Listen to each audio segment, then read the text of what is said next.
it was a really cool experience to actually have all the Maple Leaf jerseys for a whole season. I'm so proud to represent Canada around the world. So to be able to do that in every event for a year was a special experience.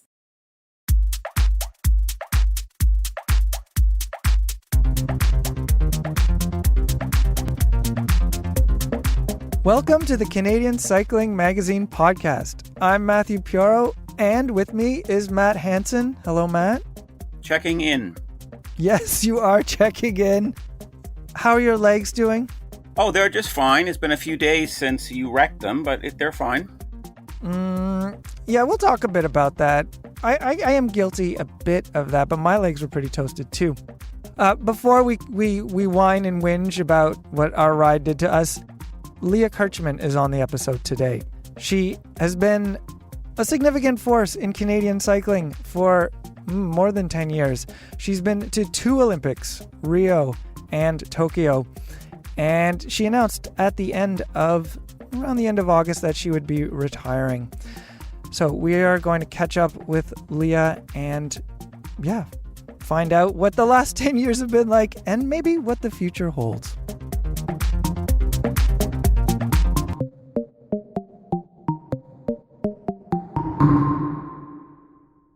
But first, before that conversation with Leah, Matt Hansen, your legs. Let's talk about why they're so tender. Well, because you told me that I needed to go riding with you on Sunday, or I'd be fired. So I did, and we went out for 5 hours on the gravel bike and pushed way too big gears. And cut to, I felt terrible that afternoon. I didn't want to tell you how terrible I felt because I thought you would, mock me. And then I'm happy to hear that you were also feeling equally as terrible. I was feeling pretty shelled after that day of riding. But I did not tell you you'd get fired, though I do very much appreciate that you got up at such an ungodly hour to meet me. It does almost seem a little unfair, the way I structure these weekend rides where I tell you to get up really early, come to my place, and then I set the route. I don't tell you where any of the hills are, but I attack before them. And what I particularly love about this ride is it was on Sunday, and on Saturday you did a pretty big ride as well. So you already showed up to our ride tenderized. Yeah, it was clever. It was a clever move on your part. I like the fact, viewers at home, I'm half an hour away from Matthew's place, so that adds another 10K. But that was the nice part, is that even when we started, I was like, oh my God, I'm tired. In the first 5K, I was like, oh my God, I'm tired. And of course you think, well, I'll just feel better as the ride goes on. And well, I didn't. Viewer, I didn't. Viewer, listener, we call them. I was like, well, I'm looking at, oh, right, because they're not, this is radio, I forgot. This is a podcast. Yeah. All right. You are tired. It was instructional, though. It was instructional. We were playing with some new gravel bikes that have come into the office. One is super new. It is the Argon 18 Gray Matter, which I started on. Yes. And we also had a Canyon Grizzle with about 30 millimeters of travel in its front fork. Just enough to take that edge off. It was good to swap a mid-ride and compare notes and compare differences. And I do apologize that my saddle height is 1 millimeter less, but I needed to change it, I'm very precious. 1 millimeter? Almost half a centimeter. Well, I'm just trying to be funny here. You ruined the joke, but yeah. Well, yeah, the princess in the pea here, I could tell. It was throwing me off. That's why I had to bring the torque wrench. Yes, you did. And you torqued it good. Well, what was your favorite part of the gravel ride? Like getting home, maybe, I guess. I did like it when we tried going down some of those steep descents, and well, that didn't go so well for one of us, me. But I also liked the water crossing was fun. That was always nice to get a soaker. I didn't even know there were river crossings anymore in cycling. I thought those were banned by the UCI. This was an unsanctioned ride. Right, Bandito style. Yeah, wow. I bet you're looking forward to the next one. Can't wait. The good news, it'll probably be colder, because it was actually a bit of a scorcher for a September day. Yeah. It won't be this weekend. That's good. I'm busy. I'm sure you are. I'm sure you're very busy. Oh, probably watching Worlds. Yep. Should be pretty great. I'm stoked to see what's going to happen with both the men's and the women's races. I mean, there's a whole bunch of races, but I'm feeling pretty good about the elite women. I mean, the men's team looks pretty strong, but the elite women's team looks especially strong. I think someone could pull something out and have a pretty good surprise. Nice. Well, watch this space. Watch Canadian Cycling Magazine, the website for that. All right. Without further ado, here is my conversation with Leah Kirchmann. Leah Kirchmann, in late August, you announced that you'd be retiring from pro cycling at the end of the season. Tell me about how you came to that decision. What told you it was time to retire? Yeah, that was a big announcement to make, and it was a bit of a process, I guess, coming to that decision. Yeah, I guess there's kind of some factors that contributed to it. You know, the lifestyle of being a professional athlete really demands everything from you. And, you know, every decision and action that you take can impact your performance. And yeah, I just found myself increasingly interested, I guess, in also doing other things, which is just really difficult to do when you're so committed to trying to be one of the best cyclists in the world. As well, I've also found that I was missing Canada, that, you know, I spent so much time away from home and really missed friends and family, and, you know, that maybe it was time that I would like to go back and pursue something different. So those were probably the biggest factors in my decision.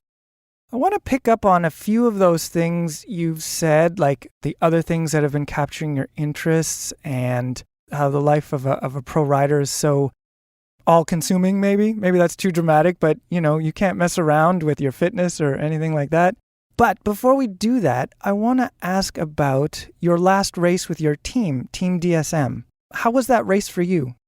Yeah, it was a nice race to end with the team. The CMAC Ladies Tour. It was a world tour race, 6 days racing in the Netherlands. It was really successful. We won 3 stages and then the overall classification with Lorena. But the racing was like so crazy all week. It was classic Dutch racing, like echelons and small roads and lots of crashes and chaos.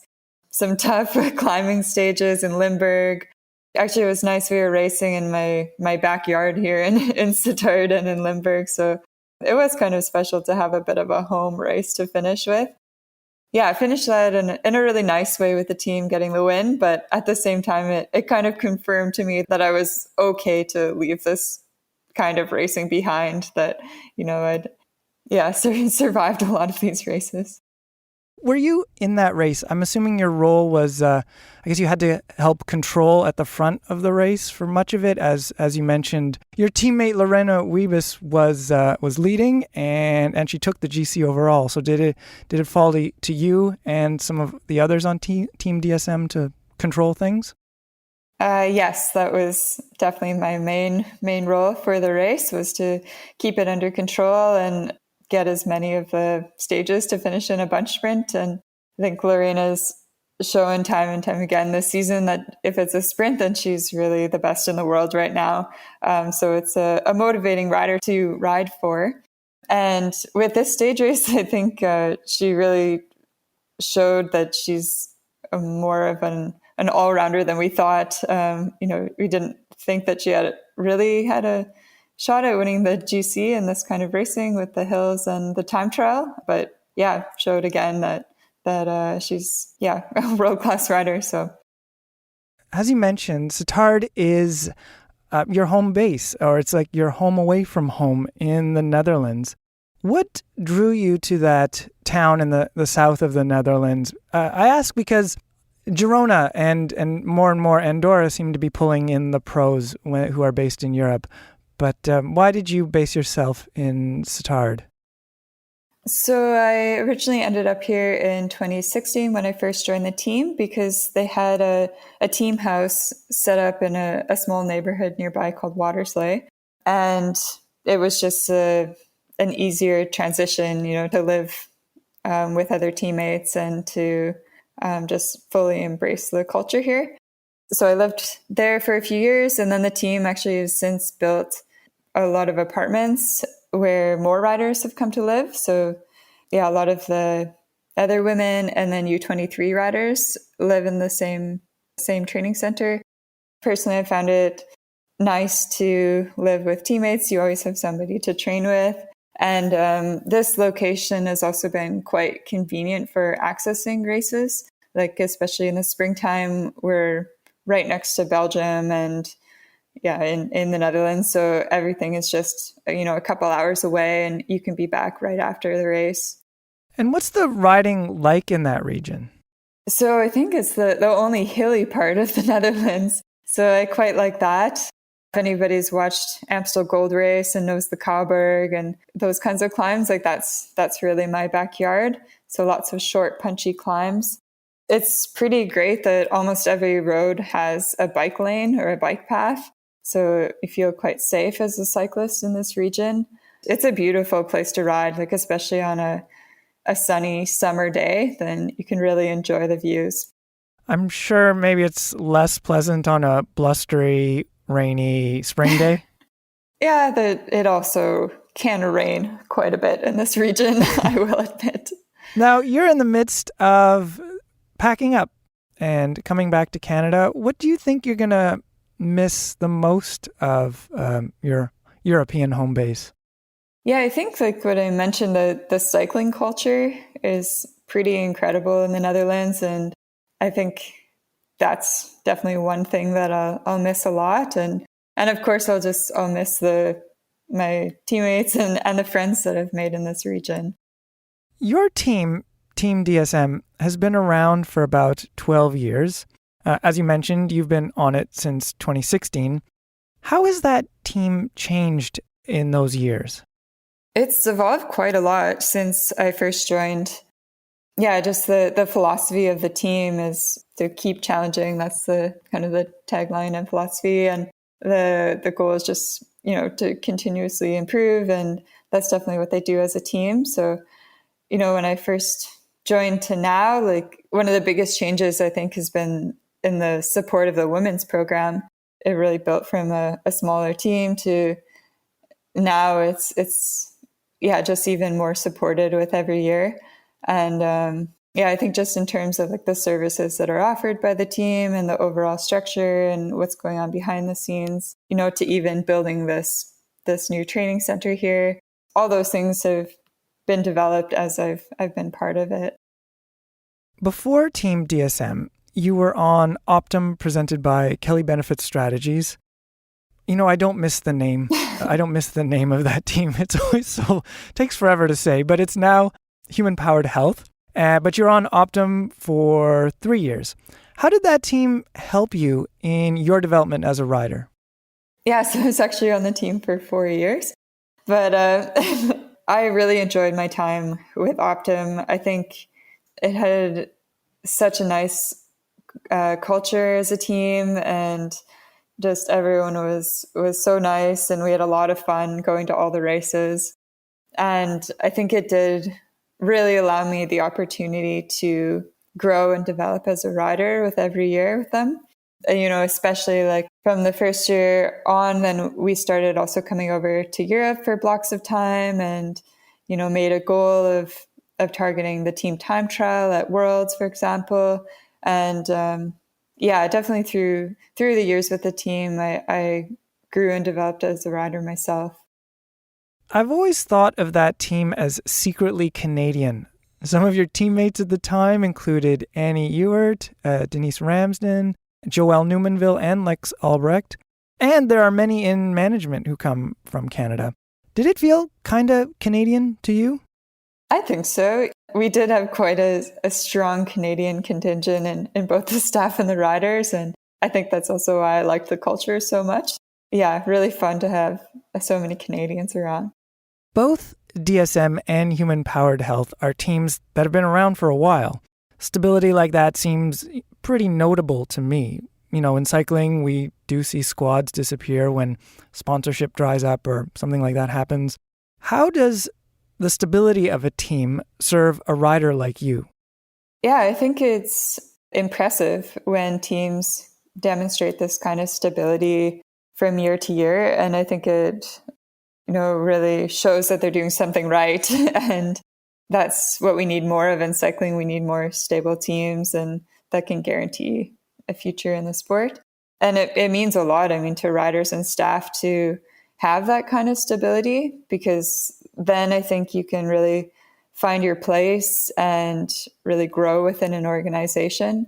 And you just can't get that same kind of experience, if you say need to change teams every single year. That's going to be very different. I imagine things like, I'm impressed that DSM has so much infrastructure for its riders, from like housing, for example, and apartments. And that must, take such a load off for a rider to not have to scramble for a place to live. And a rider can just, get to the business of training and racing and stuff like that. Yeah, definitely. No, they're definitely trying to think of all of those different things you need to have in place to perform at your best. And yeah, just a simple thing like where you're living, that is a big thing. And just there's so many performance factors that they do take care of. Races, like teams, also can face uncertainty. You've done events that are no longer around. You did the Tour de PEI in 2009. You've made appearances at BC Super Week. You won the Delta Road Race there in 2014. BC Super Week is on a hiatus, and we hope it'll be back. The same goes for the Tour of Gatineau, which started around the time you went pro. You won that race in 2017 and 2019. Is there a race that is no longer around, but that you wish would make a return?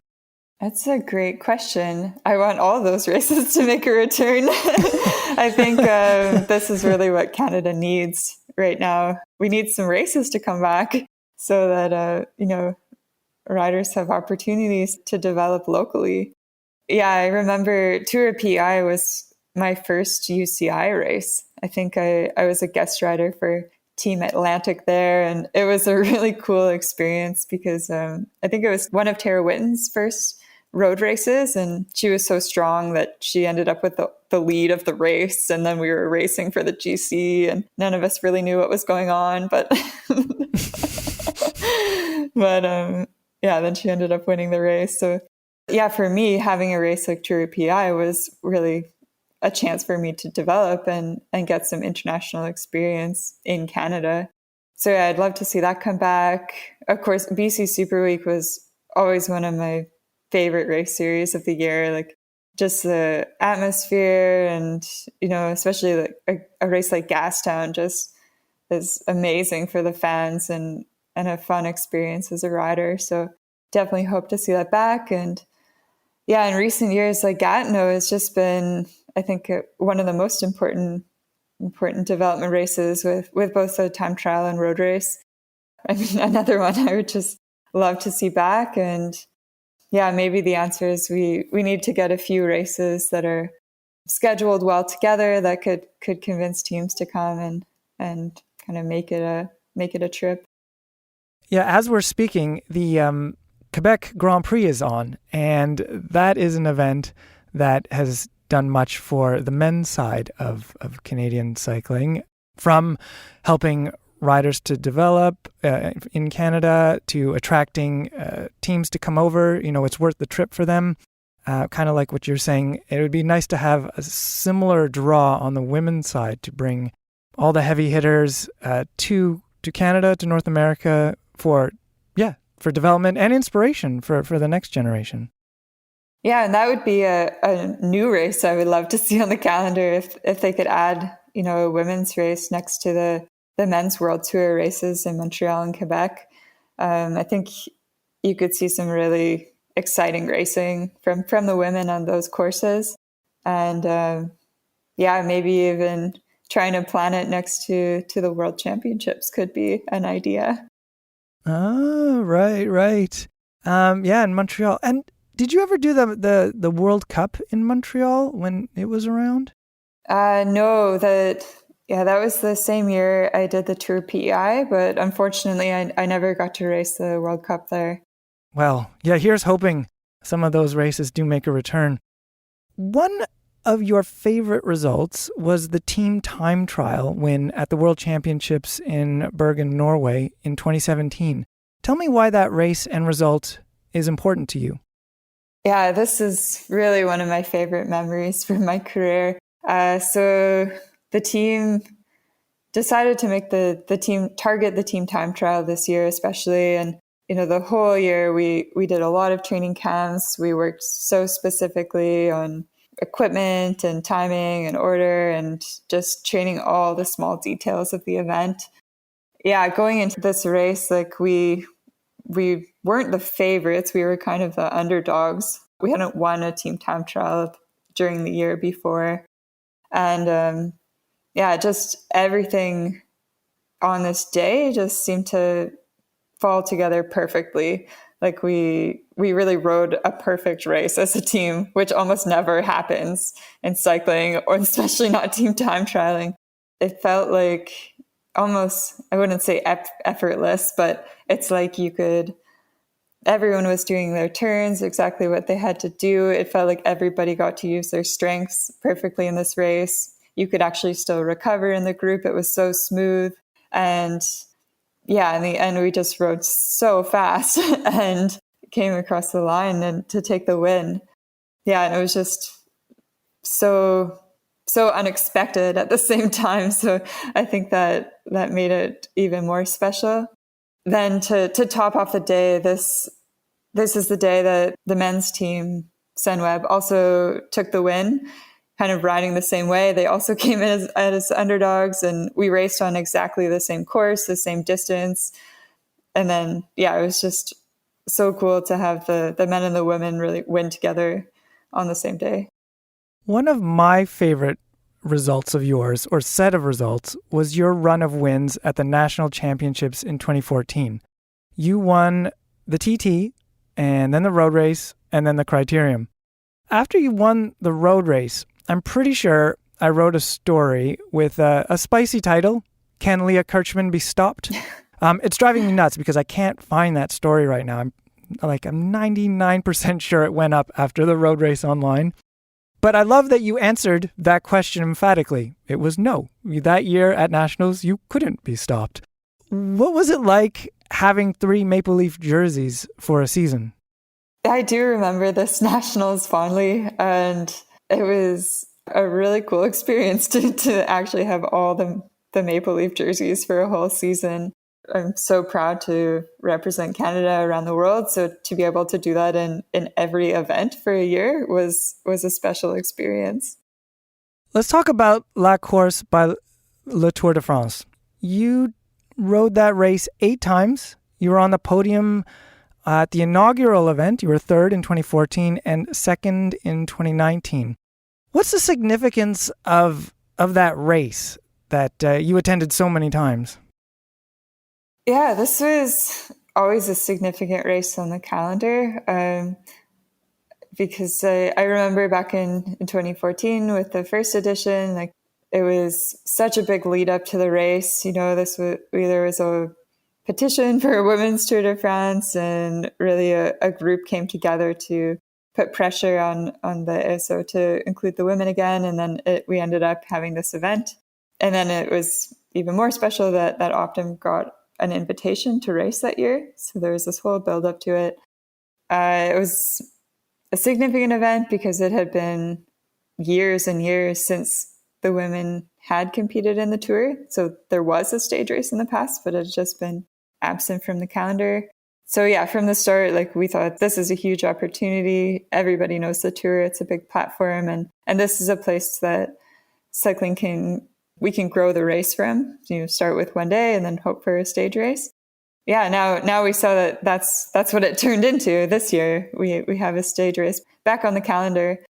I remember it was really special too, and a surprise for myself to end up on the podium, especially in that first edition. How would you characterize your evolution as a rider?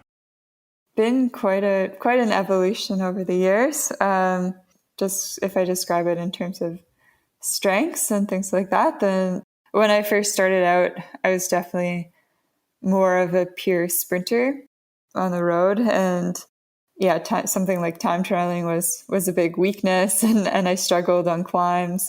But with more, with more years and different focus and development, then I think I've really become an all-rounder, and now show that, well, I turned time trialing into one of my biggest strengths, and I can do quite okay on climbs. So that would be my basic evolution as a rider. Also, on the topic of evolution, there's been a lot of progress in women's cycling since you began your career. What are some of the most important developments you've seen? Yeah, it's actually amazing if I think of all of the progress that's happened since I first started out.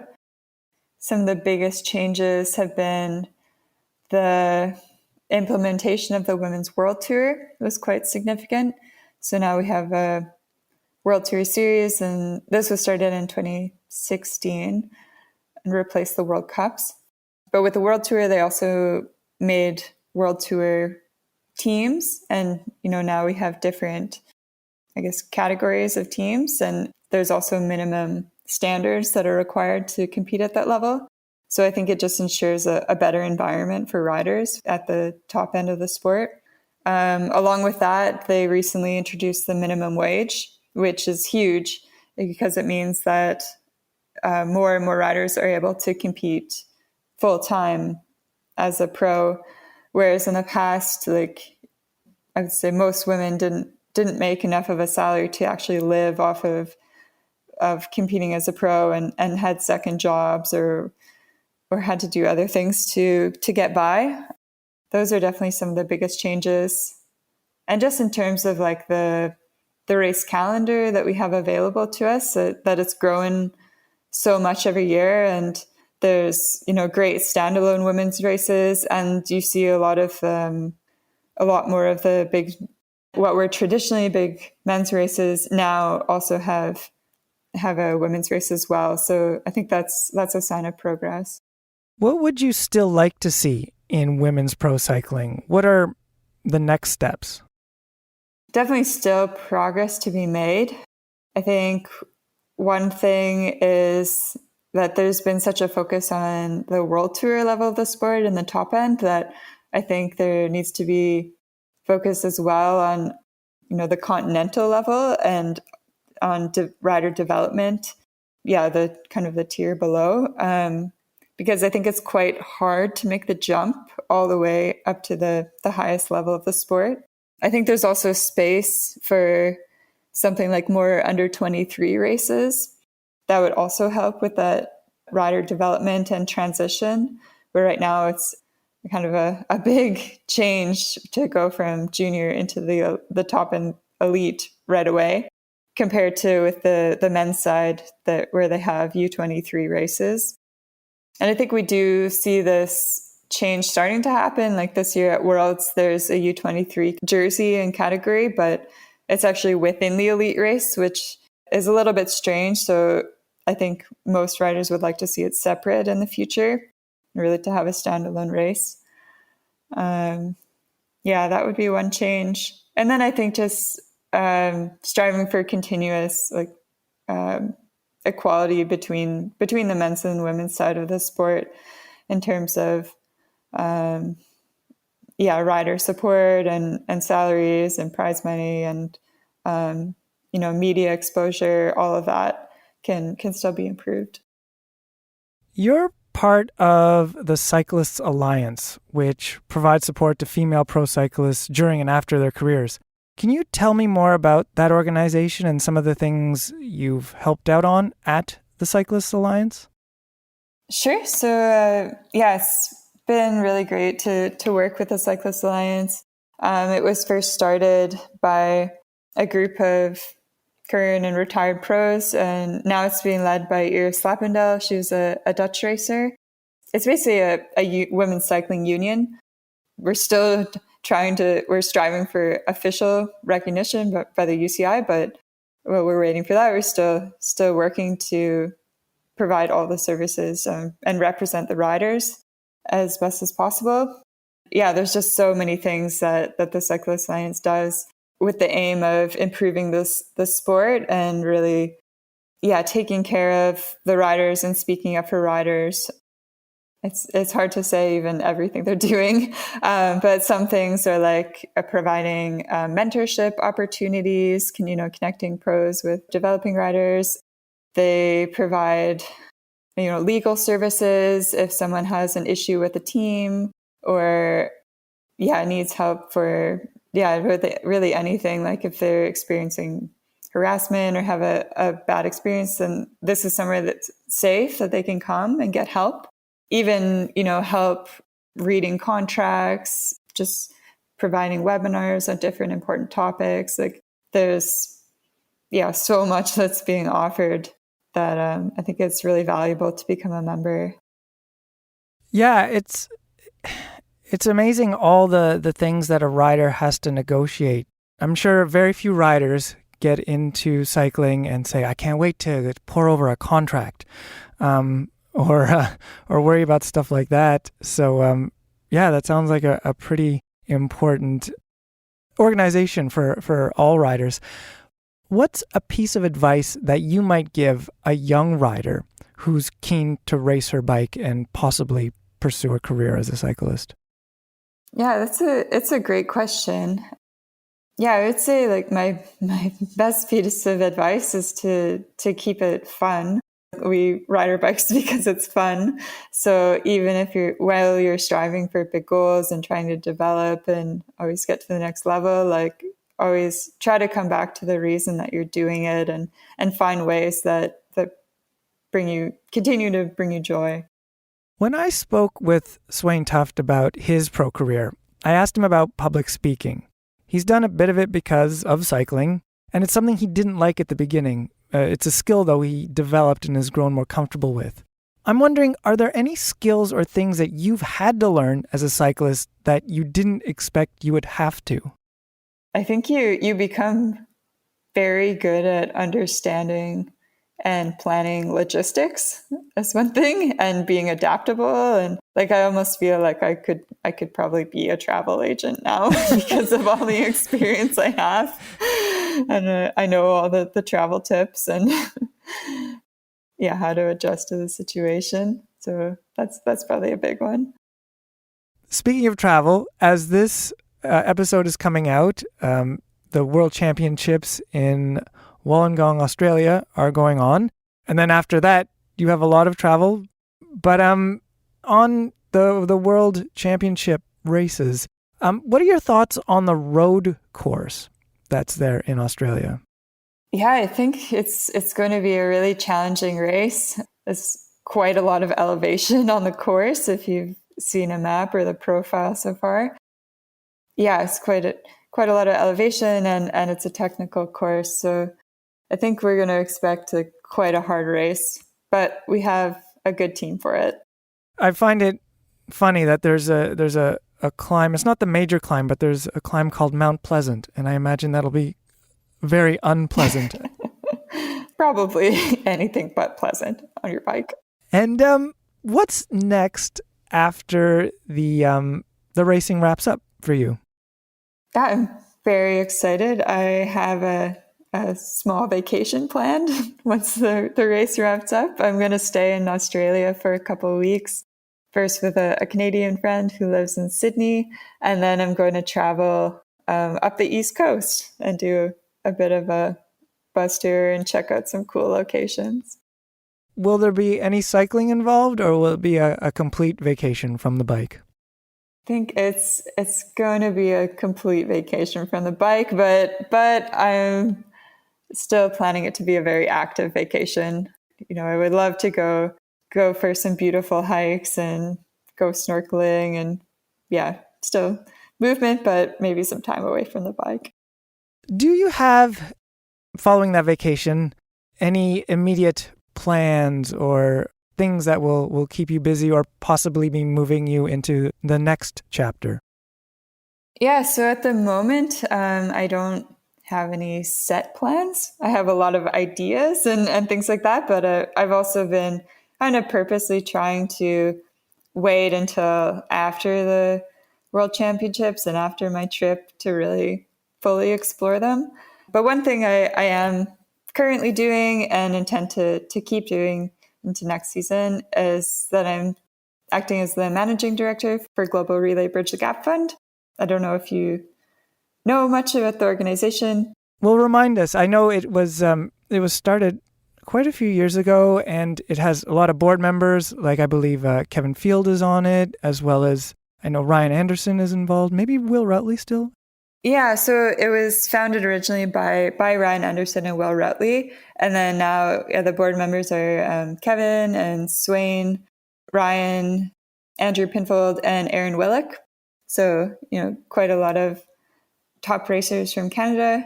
And the goal of the organization is really to provide support to developing Canadian riders and helping them literally bridge that gap, between being a junior and then making it and getting a professional contract and competing at the top of the sport.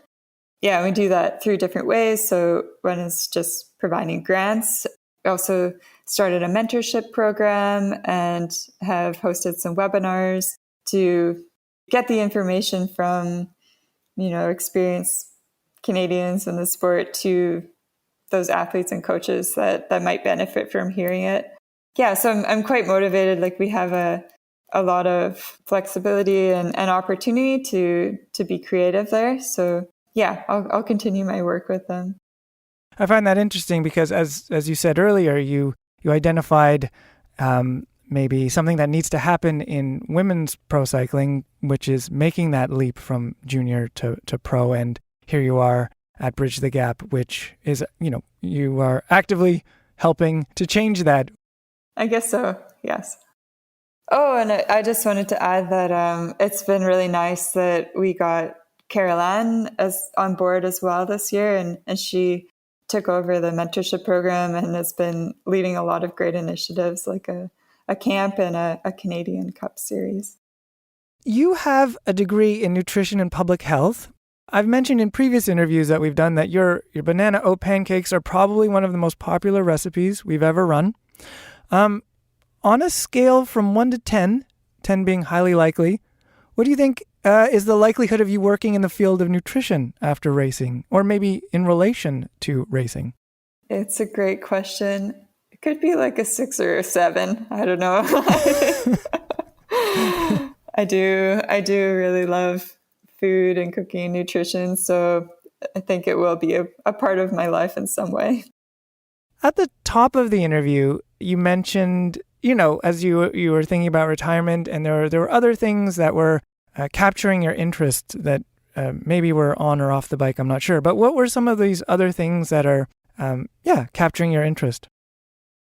Yeah, I think it's even just the idea of, being active in different ways and getting into different sports, or, not necessarily just being tied to a training program and needing to do a specific thing each day. I think having a bit more freedom with that is exciting to me. I would love to get back into skiing, for example. I'm maybe interested in going back to school at some point. I'm just interested in, exploring different opportunities. I don't know. I feel like I've been in the cycling world for so long that I just would like to take some time to see what else is out there, to have different opportunities and kind of explore. What is one thing about your career that you are most proud of? I think I'm really proud of how much effort I put in every day and the focus I maintained for so many years to continue to do this. And I am proud of what I accomplished with that attitude.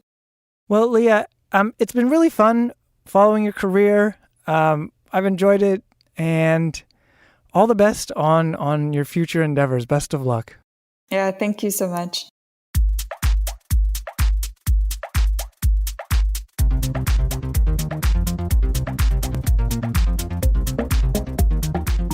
And that's the episode.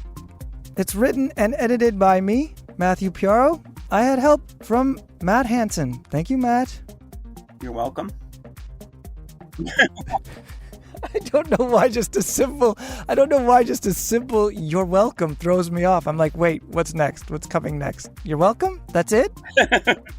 We also had help from Terry McCall. This episode of the Canadian Cycling Magazine podcast is produced by Adam Killick. He did the music, too. Special thanks to Ontario Creates for its support. Matt, now that the interview with Leah Kirchmann is over, I was thinking, like, someone like Leah, she has been this, like, bulwark in Canadian cycling. She's been there, carried a lot for Canada, and I'm just also thinking of, you know, when Swain Tuft announced his retirement, or at least began his retirement, you start thinking things like, well, wait, who's gonna fill that role? Who's gonna do that? And of course, you know, someone always steps up. But I wonder who. There's Allison Jackson right now, but I feel like there's other young riders who, are coming up that can, you know, still carry Canadian cycling abroad. But that's kind of the cool part of when someone like a stalwart, as it were, steps down, is that it gives room for someone new to come along and fill their shoes and kind of follow in their footsteps. And also having been sort of half mentored by them, right? Even if they're not in the same team, they've competed with them, they've competed against them, they know them, and they kind of know that, you know, there is a void and they can step up. So yeah, it'll be interesting to see. For sure. And of course, Leah is not just exiting cycling completely. She will be working with Bridge the Gap, which is there. It was founded. It's a Canadian institution that's founded to help young riders make it to the next level. So yes, the story will continue. But not this podcast. No, this podcast is coming to a close. We will have another episode soon. I hope your legs recover in time for the weekend, Matt. I hope so too. I really do. All right. Thank you for listening, everyone. Please rate and review the show. Ride safely, and we'll talk to you later.